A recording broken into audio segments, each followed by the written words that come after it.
Bryan, Joe Biden got his 12,000th booster shot. Of course, it had to be on TV because everything has to be performative these days. And then promptly told everyone that they have to go get it to protect others. Bryan, why would getting a vaccine, or if we're still calling that, why would it protect others? Oh, dear. We've got a little fake news, some misinformation about COVID. Yeah, you said it correctly. We've got two different folks from the White House. One of the doctors that's part of the COVID-19 response team saying this same thing, that if you get it, it protects you and others. Joe Biden said it again yesterday.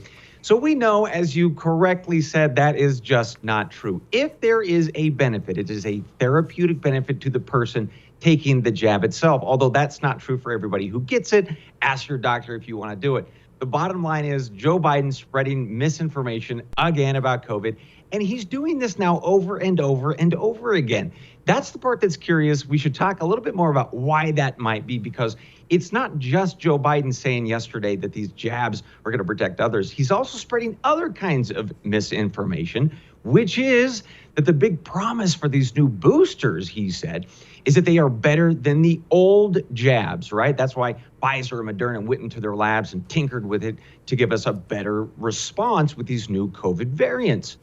Well, turns out that's not true either.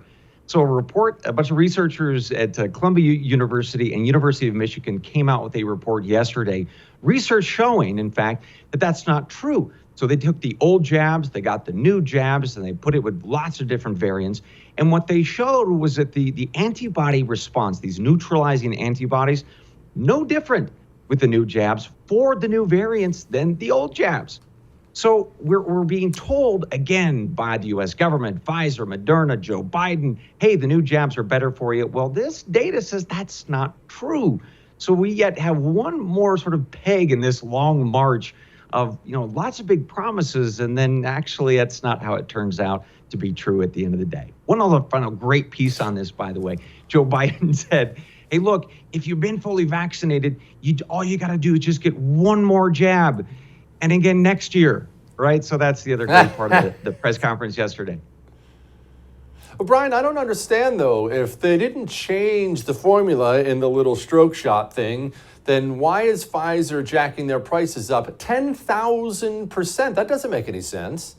Oh, dear. Well, Pfizer is saying that the reason they're increasing the markup 10,000% next year, although some people are saying it might be closer to 8,000. So let's be charitable. It's closer to 8,000% markup. That's better. Pfizer is saying, hey, we're doing it because we need the revenue. There are fewer people probably going to get these jabs, so we need to increase our markup to keep up our revenue. I mean, okay, sure. But the shocker in this is they said, hey, but don't worry, because you won't see the price hike. And that's because the people buying this are going to be your insurance companies or the U.S. government.